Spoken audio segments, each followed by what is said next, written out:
Hey everyone, you're watching JaxParks TV. On this February edition, we give you an inside glimpse into 630 City, we check out one of JaxParks' regional swim meets, and we take you on a trip to discover JaxParks. I'm Garrett Teague. And I'm Pam Roman. All that coming up, but first, this month we're celebrating Black History. And what better way to start off than by highlighting one of the more influential African Americans in Jacksonville. That's right. As the city's first African American parks director, this woman's legacy lives on today through her family and through this community park. Let's hear her story.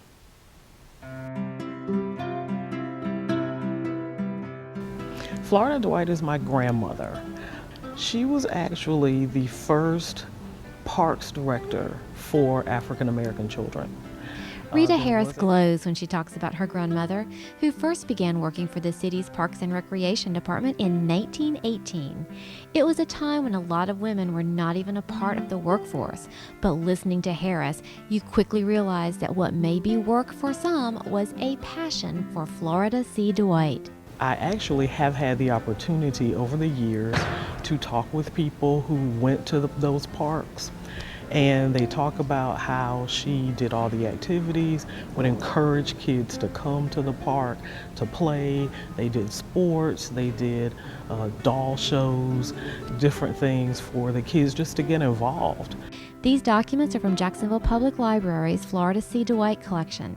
They describe Dwight as instrumental in the development of parks in the African American community, including La Villa Playground and Wilder Park.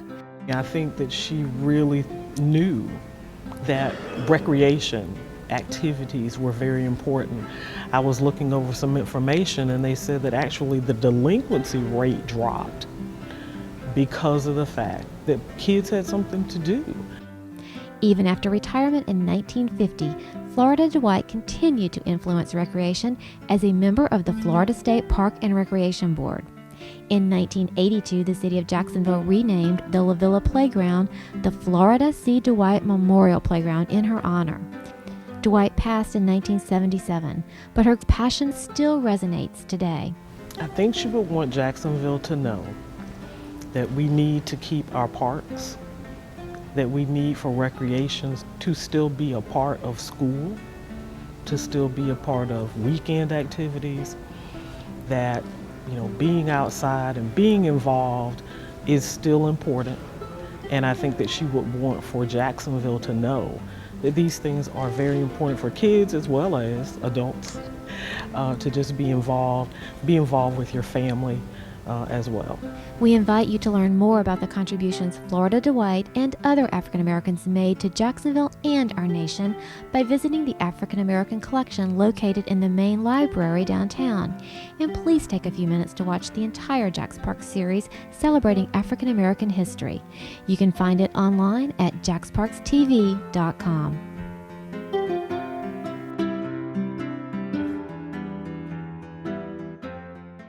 Beginning February 17th, JaxParks rolls out a week-long series featuring local African Americans, their accomplishments, and the role parks plays in their lives. And you can follow us on Facebook, Twitter, and Google Plus to find post and video segments throughout the month. You can also email us at jaxparks@coj.net to get on our email list. And while you're on the computer, if you have a problem with a park, we have the solution. So let's find out how you can connect with your city online. Are you looking for a place to report a pothole in your neighborhood? Or is there litter in a park? Maybe you just want to find the trash pickup schedule.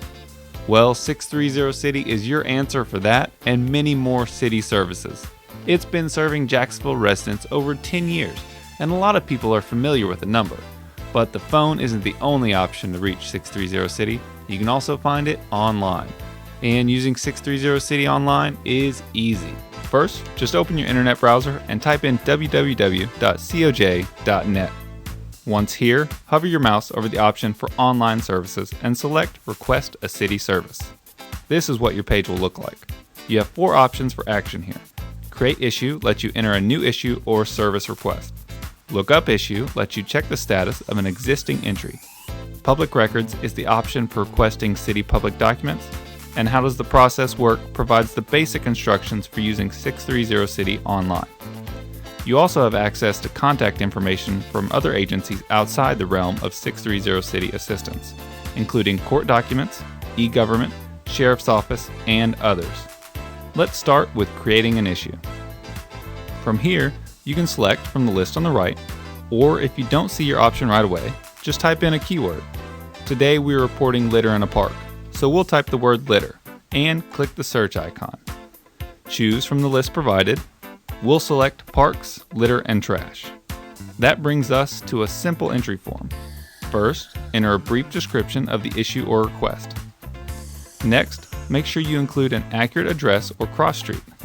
This is really important because if any part of the address is incorrect, the system may reject the entry. You can tell us who you are or remain anonymous. If you choose to tell us who you are, type in your first and last name, your phone number, whether or not you choose to be notified, and a valid email address. You can also add your address if you want. When you're done, choose Continue. You'll be presented with a review page that highlights the information you provided.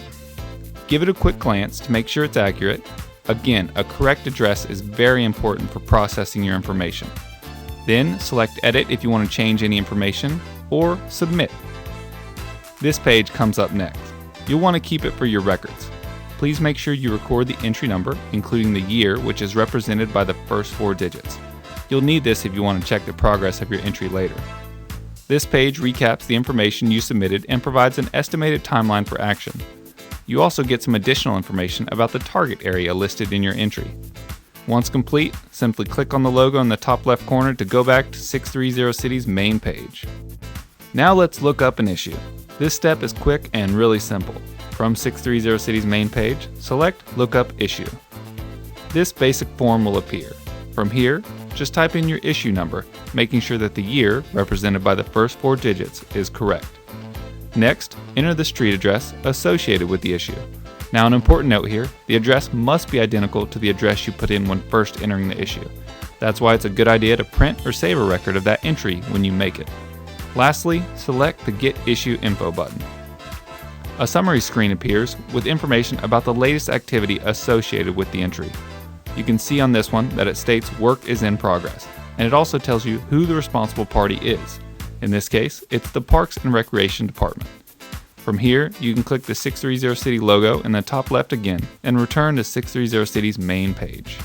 So, now that you know how to use it, what are the benefits?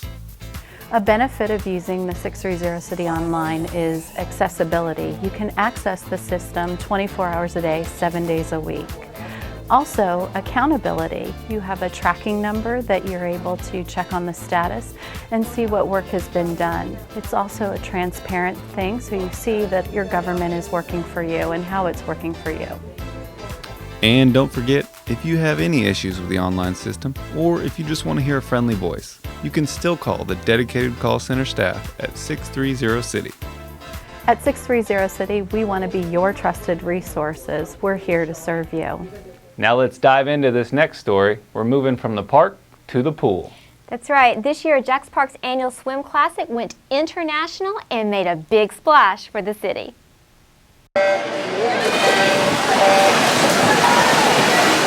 The weather may have been freezing, but the competition was heating up inside the Cecil Aquatic Center in January. More than 3,000 swimmers, parents, and fans descended upon the pool for 3 days during the annual JaxParks Swim Classic. That's not only great for the Cecil Aquatic Center, but also for the city of Jacksonville. Teams traveled from across the southeast, and one team came all the way from Brazil. The draw of this meet and others throughout the year results in huge boosts to local hotels, restaurants, gas stations, and other businesses. So, why is this facility so popular with swimmers both locally and outside Jacksonville? I think it's a hidden gem.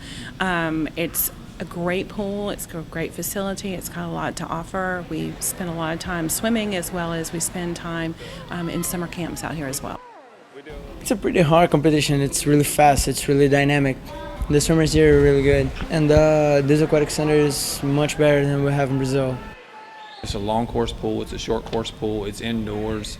So in the winter months, like this morning, it's cold and the weather's bad. It's a great feature to have where these kids can compete and not have to not only battle the water, but then they'd have to battle the elements.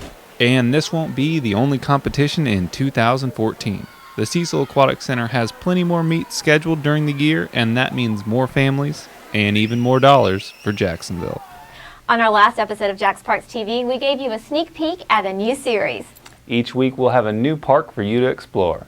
So sit back, relax, and discover JaxParks. Are you looking for a great neighborhood park to visit with family and friends? A great choice is Betty Wolfe Park, located at 3220 Chrysler Drive, just off of San Jose Boulevard in Mandarin's beautiful Beauclair neighborhood. Just past the park's entrance sign, you're greeted with all the scenes of a traditional neighborhood park. Check out this play area and its oodles of slides. Tall slides, short slides, spiral slides. There are also tunnels and climbing areas.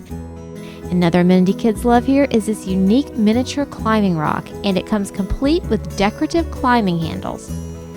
These picnic pavilions are ideal for group gatherings. Pack your lunch or use the on-site grills.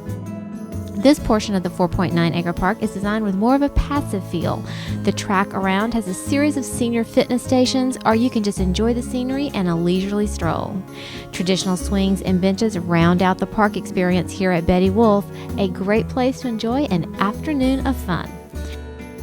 Next time you're looking for something to do, plan a trip to Betty Wolfe Park or any of Jacksonville's other parks. For more videos and information, visit JaxParksTV.com. Well, that's it for this edition of JaxParks TV. Before we go, just a reminder, celebrate Valentine's Day the right way, with a spark in the park. That's right. If you haven't already, connect with us on social media and share your parks-related love stories. Who knows, we may feature your story on our next episode. And you can find that information and more on Facebook, Twitter, Google+, Pinterest, YouTube, and Instagram. And if that weren't enough, there's also JaxParks.com and JaxParksTV.com. Thanks for tuning in. We'll see you here next time, but until then, we'll see you in the parks. Each week, we'll have a new week. Start again. Each month, we'll have a new month, and each day, we'll have a new day, and each hour, we'll have a new hour. Cleansing breath. That's good. 3, 2. Why do you do that?